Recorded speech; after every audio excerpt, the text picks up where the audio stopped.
bem-vindo ao canal Escatológico. Eu encontrei na livraria o meu livro Os Reis que Virão, de uma forma romanceada.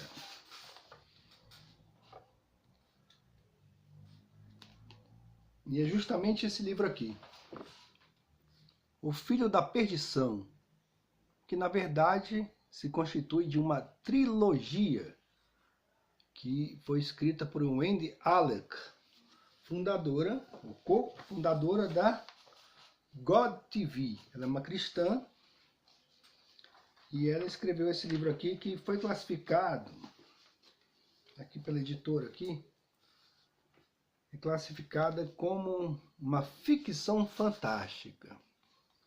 Mas acontece que isso aqui é baseado na palavra de Deus. E ela que vive no mundo, que eu pesquisei a respeito da autora, ela vive no mundo das telecomunicações e deve conhecer bem, né, as manipulações que são feitas por essas corporações. Então ela criou aqui uma dinastia Deveri, a família. Esse aqui já se passa no ano de 2020, tarará, 2021. Né? E ela fala aqui já a respeito da Terceira Guerra Mundial, que tem um personagem aqui que está... Tem um personagem que está assim, tem um personagem que foi indicado para o Prêmio Nobel da Paz e que atualmente ele se encontra em negociações para o acordo ISTA, o Tratado de Paz da Terceira Guerra Mundial. Então é bem interessante isso aqui, que meu livro fala sobre a Terceira Guerra Mundial, a proximidade dela, através dos acontecimentos, que é uma análise profética da nova ordem mundial. E só que aqui é em formato de pesquisa. E eu vou ler uns trechos aqui do livro dela, vocês vão ver. Ela conseguiu colocar de uma forma bem interessante a palavra profética que está se cumprindo diante de nossos olhos.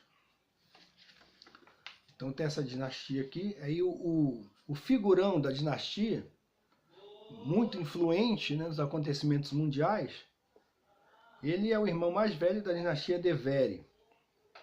E ele é um magnata da imprensa norte-americana.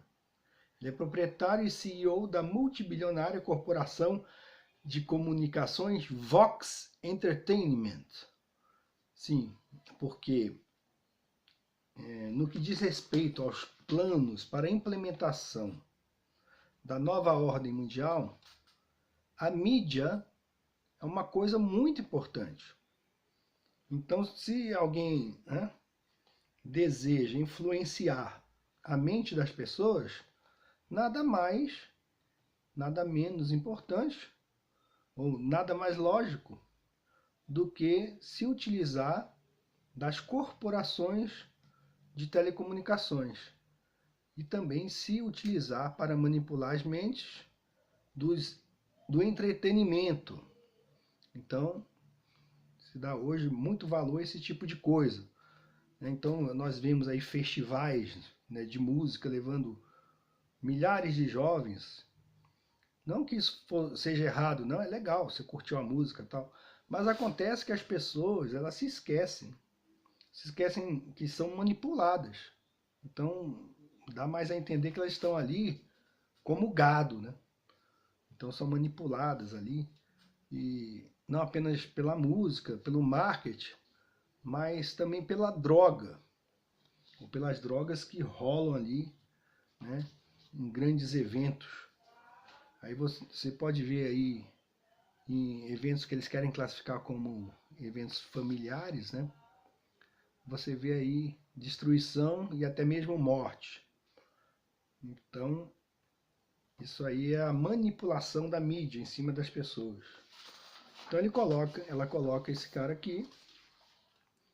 Aí tem um círculo de amigos e pessoas próximas. E uma coisa bem interessante que ela coloca aqui. A fraternidade Illuminati. E ela coloca bem claro, e coloca aqui que o sujeito que manda na fraternidade, né, ele é Sua Excelência Lorcan de Molay, quer dizer, um maçom, e que ele também é o ex-superior geral da Ordem Jesuíta. Então, no meu livro Os Reis que Virão, falo muito a respeito da manipulação dos jesuítas, né, da conspiração dos jesuítas, que é uma ordem que, embora seja uma ordem dita religiosa cristã, ela na verdade adora Satanás por meio do ódio à palavra de Deus. Então eles são satanistas. E aqui diz que ele é o sumo sacerdote da fraternidade, padre jesuíta, e que ele atualmente mora em Londres, Washington e Roma. Aí tem um tal de um barão, emissário de Lorcan de Molay. Tem um chefe da inteligência britânica, MI6, vai colocando os personagens. E por aí vai. Bom, então a orelha do livro fala assim. A história começa no ano de 1981, arremessando os leitores no labirinto escuro e sinistro de operações secretas da CIA, dinastias de banqueiros, feiticeiros do século XXI e o terrível segredo do Conselho dos Illuminati, controlado pelo padre jesuíta Lorcan de Molay. O mundo como conhecemos está prestes a mudar para sempre. É justamente isso que eu falo no meu livro, né? A nova ordem mundial está chegando para escravizar a humanidade. Você está preparado? O Filho da Perdição, da mestra de ficção fantástica. Bom, essa ficção aqui não é tão fantástica, não. Ficção fantástica é 2001, Odisseia no Espaço. Ficção fantástica é Star Trek. Isso tudo é fantasia mesmo. Isso aqui não, por incrível que pareça, está muito mais perto da realidade, daquilo que pode vir realmente a acontecer. Aí fala aqui que essa trilogia é uma epopeia emocionante que parte das estéreis planícies geladas da cidadela de Guina para os degraus do Lincoln Memorial em Washington, passando pelas criptas arqueológicas do Mosteiro dos Arcanjos em Alexandria, e daí para o Palácio de Inverno em Monte São Miguel, na Normandia, quando os três mundos, o mundo dos decaídos, o mundo dos anjos e o mundo da raça dos homens, colidem entre si. Então,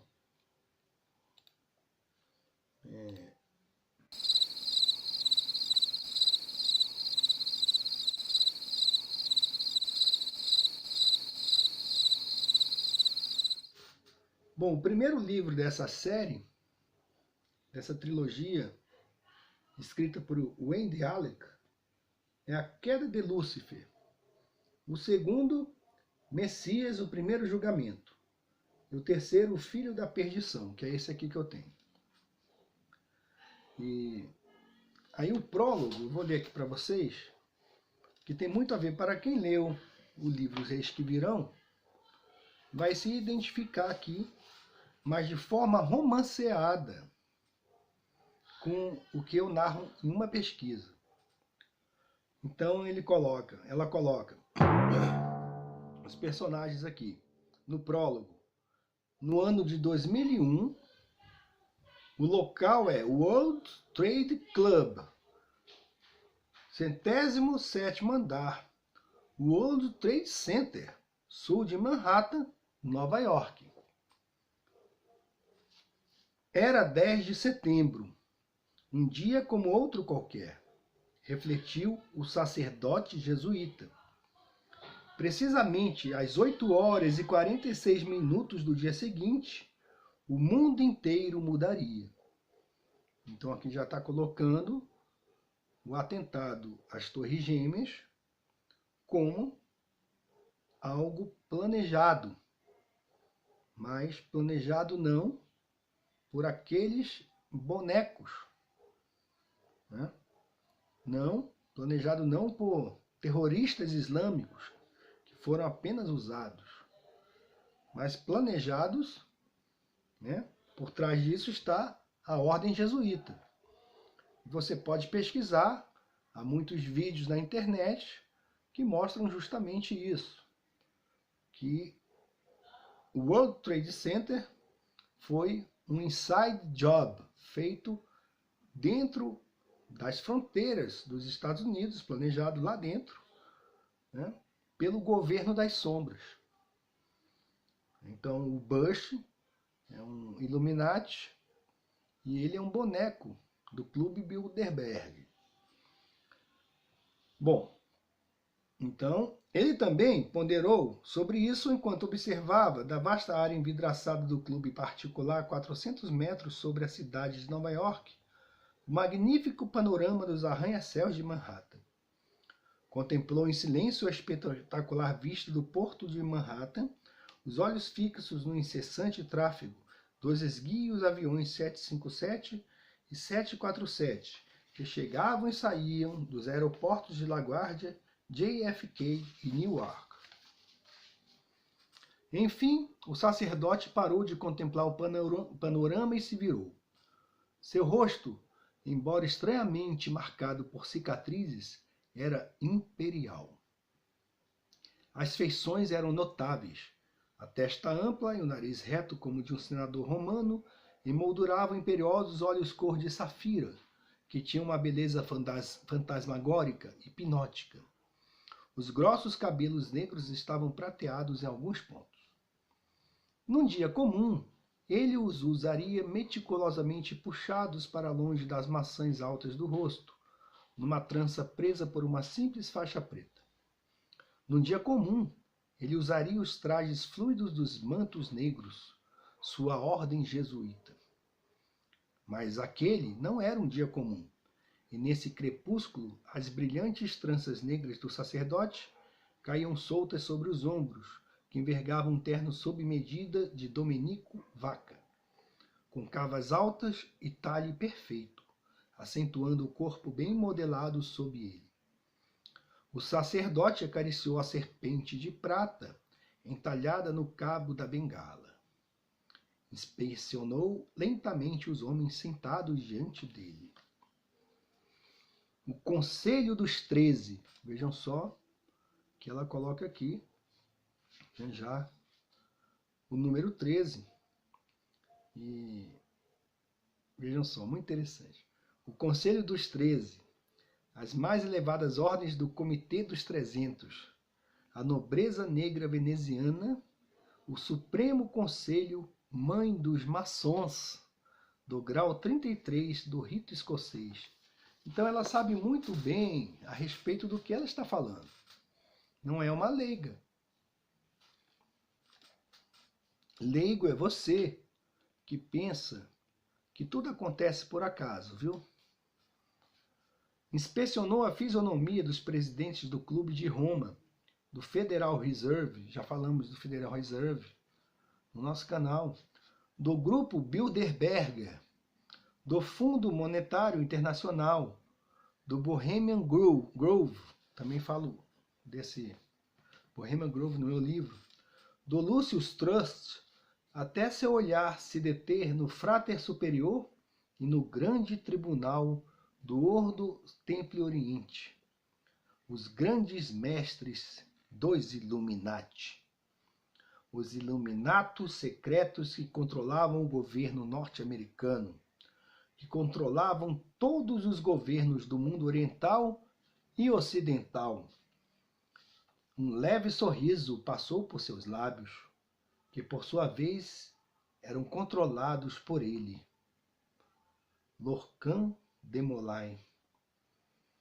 Ele abriu uma charuteira de prata. Kester von Sledgel, seu emissário, surgiu de um canto obscuro do clube com uma guilhotina para charutos. Então esses homens, ela mostra, né, que eles são muito bem trajados, que eles são muito bem cuidados, que eles são muito bem educados, que vivem num ambiente de altíssimo nível. Então esses são os homens que governam o nosso mundo. Tem riqueza aí a perder de vista. Bom, aí de Molay levou o charuto aos lábios. La Corona, 1937, soltou baforadas com satisfação e removeu lentamente o charuto da boca, permitindo que o olhar se detivesse nos rostos impassíveis dos presidentes dos bancos mais poderosos do mundo, sentados diante dele. Então, o poder econômico, o poder político, o poder religioso, o poder obscuro, das ordens obscuras, foram os responsáveis pelo atentado.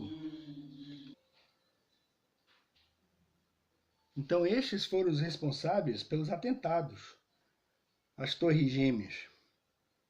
Porque o propósito deles, né, ela mesma aqui depois fala nesse prólogo. Bom, então ela descreve esses poderosos assim. Eram simplórios, déspotas com fome de poder.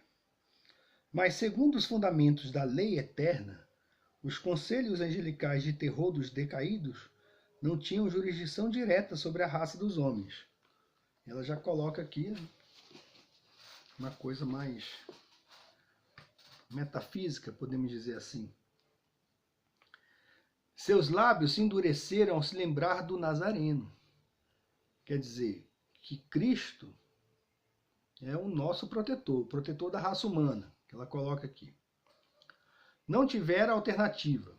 Após seu humilhante fracasso no Gólgata, a presença do decaído naquele orbe coberto de lama era ilegal. A única opção fora usar as massas ignorantes. Você, viu, que acredita que conspiração é teoria da conspiração. A única opção fora usar as massas ignorantes, seduzi-las, engajá-las em seu plano magistral. Eram escravos sombrios dos decaídos. Você é um escravo dos decaídos? Pelo menos até a grande batalha. Até a derrota do Nazareno. Sim, porque o demônio, Satanás, ele tem a ilusão de que pode vencer o Todo-Poderoso. E o seu Filho ressurreto, Jesus, ele tem a ilusão de que pode vencer Jesus Cristo. Ele tem essa ilusão, né, de que ele é maior do que Deus. Bom, depois disso, todos seriam descartáveis. Sim, porque o demônio, essas pessoas que são usadas por Satanás, esses nossos governantes aí, que 90% é filho do diabo, esses governantes que vendem a nação, vendem o pai, vendem a mãe, tudo por causa de poder e dinheiro, esses caras, eles são descartáveis. Eles são usados por Satanás e depois serão descartados. Né? Mas eles estão iludidos, porque eles não conhecem as forças que eles tentam manipular. Eles acham que controlam as forças das trevas, né? A maçonaria acha isso, que com aqueles rituais, tudo, eles podem controlar, que eles controlam a força das trevas. Mas, coitados, são apenas, né, marionetes de Satã. Enfim, Jerusalém seria dele. Agora, porém, tinha de voltar aos negócios. De Molay falou com suavidade, a voz baixa e estudada. O sotaque era claramente britânico, Soho, mais precisamente de um bairro sofisticado de Londres, mas com uma sutil inflexão exótica que não se podia definir. Exatamente às 8h46 da manhã, nossa operação para subverter e desestabilizar os Estados Unidos da América vai começar. Acariciou devagar o charuto entre os dedos finos, elegantemente cuidados. Todos os olhares estavam cravados nele. Por volta do meio-dia haverá o fechamento das Nações Unidas, da Comissão de Valores Mobiliários, das Bolsas de Valores, murmurou. Teremos atingido as bases de todo o mundo ocidental. Virou-se para Charles Xavier Chesler, o grisalho presidente do Chase Manhattan. O banco, né? Chase Manhattan. Nossa conta de negociação interna atingiu a casa de 15 bilhões de dólares, esclareceu Chesler. Ninguém vai relacioná-la com a fraternidade. Demolay tragou o charuto até que a linha das cinzas começasse a brilhar. As torres vão desmoronar como o proverbial castelo de cartas. Ele prosseguiu. Em queda livre, acrescentou Jaile Alexander, ex-diretor executivo da CIA. Sim, porque os serviços secretos americanos também estão envolvidos nessa queda das Torres Gêmeas. As evidências de implosão controlada ficarão soterradas para sempre em meio aos escombros. Só que os idiotas não contavam com um monte de gente que estava filmando, né, no dia. Eles não contavam com isso. Dá para ver claramente, é possível ver claramente. Essa não foi aquela das Torres Gêmeas, não. Foi aquela de uma chave aqui. Dava para ver claramente os pontos em que existiu onde explodiu, né, as implosões. Pá, dá para ver caindo. Porque um prédio daquele ali não derrete. Você pode tacar fogo naquilo ali, foi construído para resistir a impacto de aviões, de vários aviões. Então aquilo tudo foi simulação e bobagem, né? Então vamos continuar. As evidências de implosão controlada ficarão soterradas para sempre em meio aos escombros. Demolay fez um gesto para uma figura imponente, com um uniforme militar e um punhado de cabelos brancos, sentado à sua direita. O general-comandante Omar B. Maddox, do Comando de Defesa Aeroespacial da América do Norte, o NORAD. O guardião vigilante está funcionando, general? O general bateu continência. O NORAD está em alerta, Vossa Excelência. Ao nascer do sol, vamos realizar o maior exercício de defesa aérea de nossa história, simulando um ataque aos Estados Unidos. O general sorriu, mas os olhos miúdos, como os de uma águia, tinham um brilho duro. Guardião vigilante, prosseguiu lentamente. A simulação vai criar a distração e a confusão necessárias enquanto os verdadeiros ataques estiverem acontecendo. Os técnicos da Agência Federal de Aviação do NORAD ficarão quase cegos. Então, os caras, eles são bilionários, né? Ou trilionários. E eles têm o poder na mão, poxa. Isso aí não tem como evitar. Eles podem comprar quem eles querem. Demolay virou-se para Gonzales do Grupo de Proteção Presidencial do Serviço Secreto dos Estados Unidos. Os terroristas estão de posse dos códigos? Dos códigos e dos sinais do Força Aérea 1, além dos principais códigos da Casa Branca, Vossa Excelência. E o acesso aos sistemas de observação da Agência de Segurança Nacional. Gonzales assentiu. Em ordem, Vossa Excelência.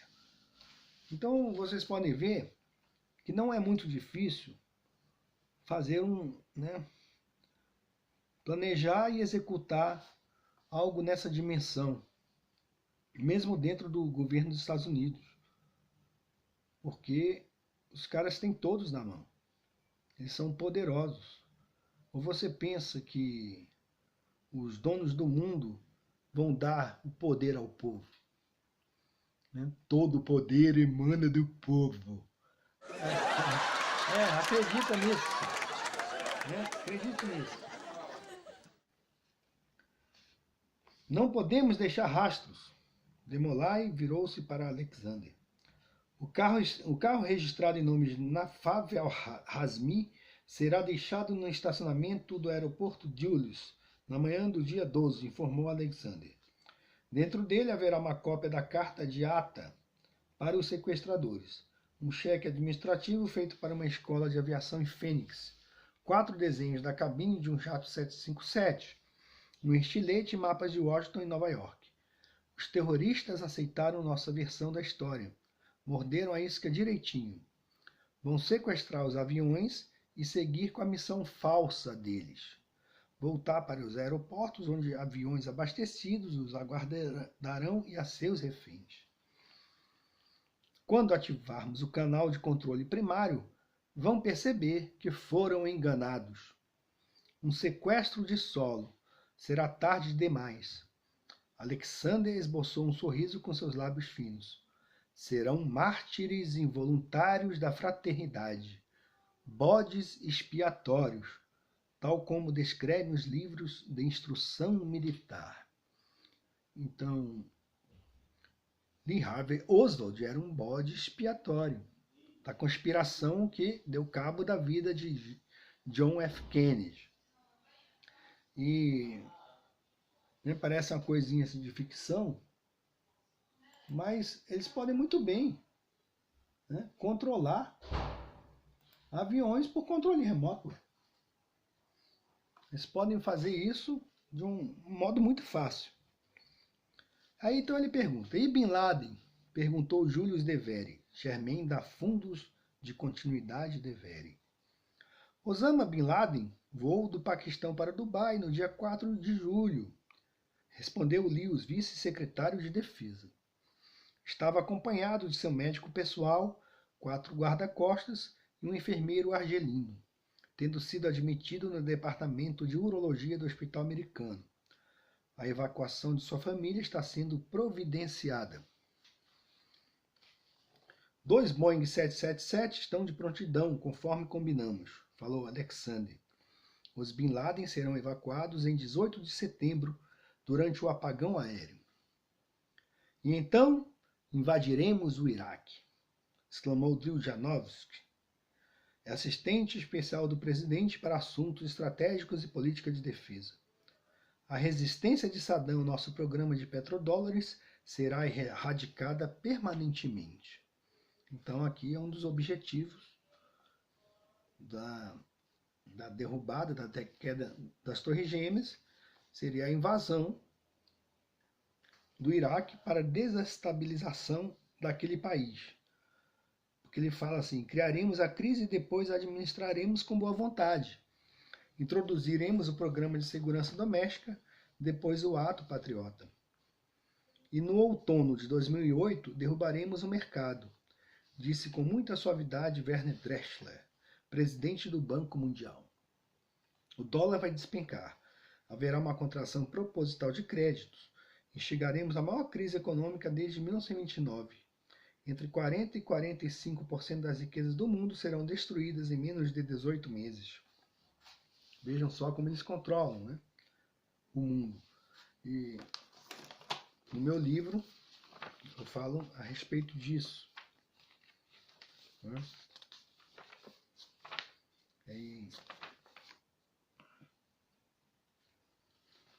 O Clube Bilderberg é uma organização ultra-secreta.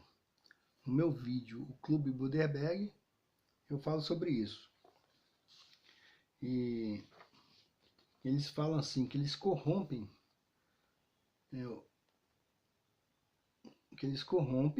e procuram influenciar os meios de comunicação, que já são parte do mundo das elites deles, né? A imprensa livre, para eles, é um mito, porque é propriedade dos poderosos. E eles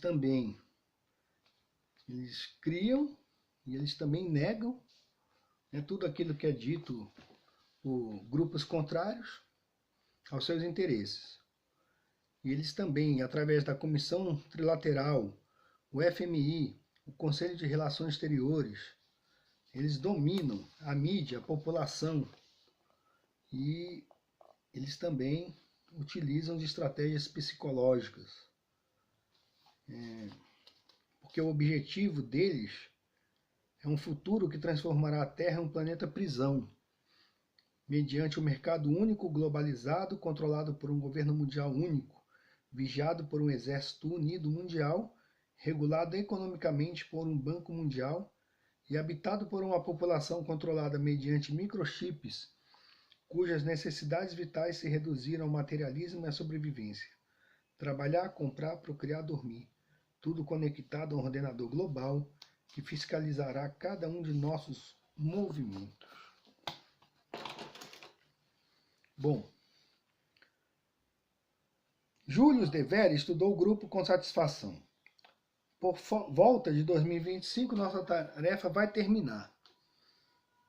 Então, o prazo aqui que ela dá é 2025.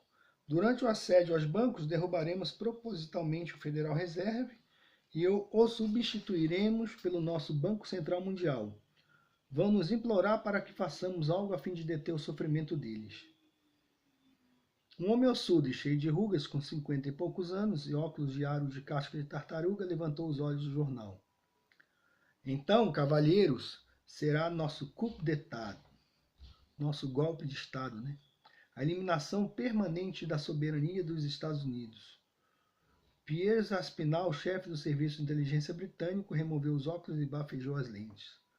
A primeira fase da União Norte-Americana. Lançaremos uma nova moeda, o Amero. Se você for pegar aí esse nome Amero, você pode pesquisar aí a respeito do Amero. E existe, né, aí o nome Rome, Roma, né? Uma forma escondida aí. O nome Roma, né? Porque a Roma, que é essa nova ordem mundial, parte aí do renascimento e ressurgimento do antigo Império Romano. E tendo o Papa como o falso profeta. Lançaremos uma moeda, o Amero, introduziremos o controle obrigatório sobre armas. Né? Esse é um tema que não sai de pauta. Todo dia se fala a respeito disso. Né? Porque armas é que matam. Um carro é que mata. Tá o que o carro? Um carro, que imagina aí que isso aqui é um carro de 1 tonelada. Ele está lá parado. Aí fala, mate automóvel. Mata. Né? Então nada ocorre se não for com a mão humana, né? Mas eles dizem que a pessoa ter uma arma, isso é muito perigoso, porque a arma de repente é um transforme escondido, né? Assim como são as vans e os carros e os trens que estão matando as pessoas, e os aviões.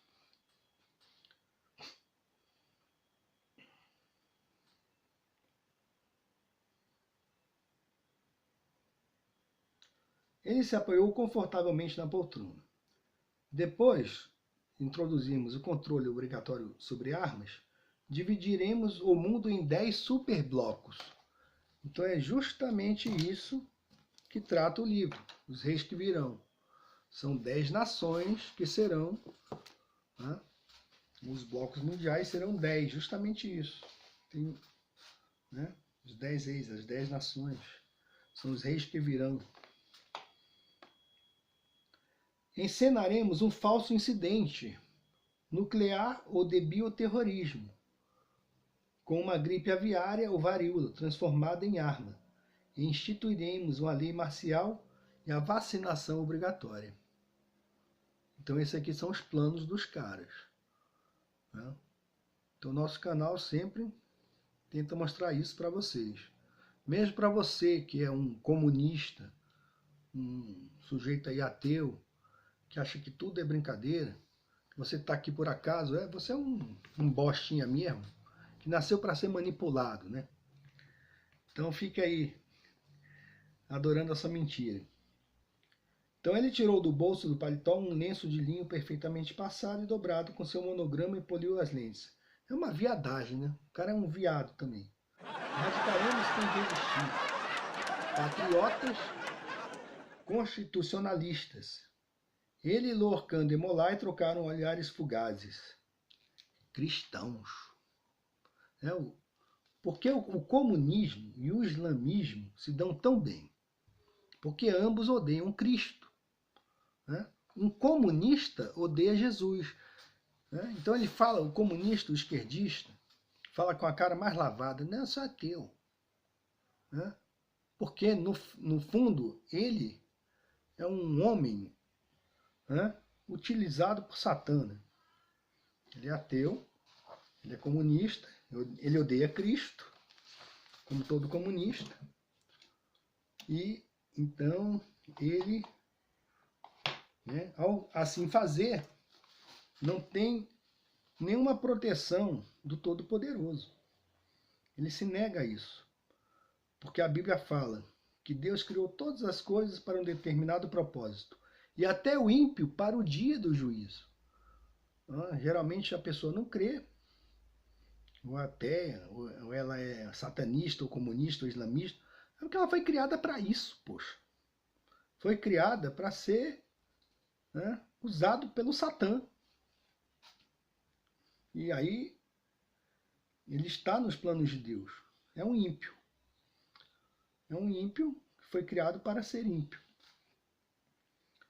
Então o que eles desejam mesmo é a destruição e erradicação dos crentes em Jesus Cristo. Aí vejam só, depois que eles fazem tudo isso, planejam e executam, eles falam assim: nossa conspiração será considerada pelo povo norte-americano em décadas futuras como nada além de uma lenda urbana. Então é isso que eles fazem.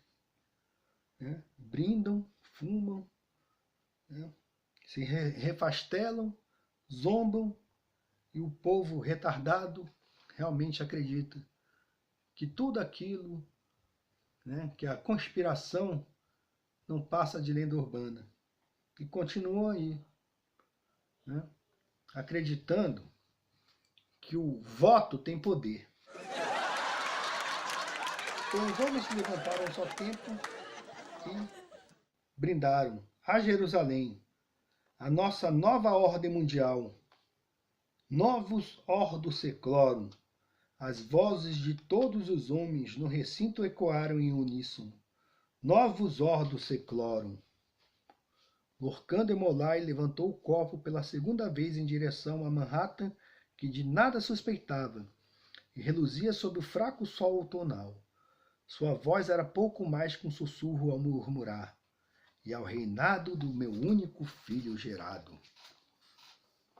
É o reinado do anticristo.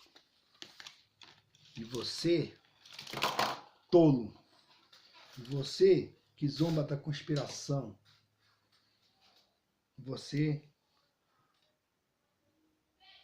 não suspeita nem um pouco da espada de Damocles acima de sua cabeça.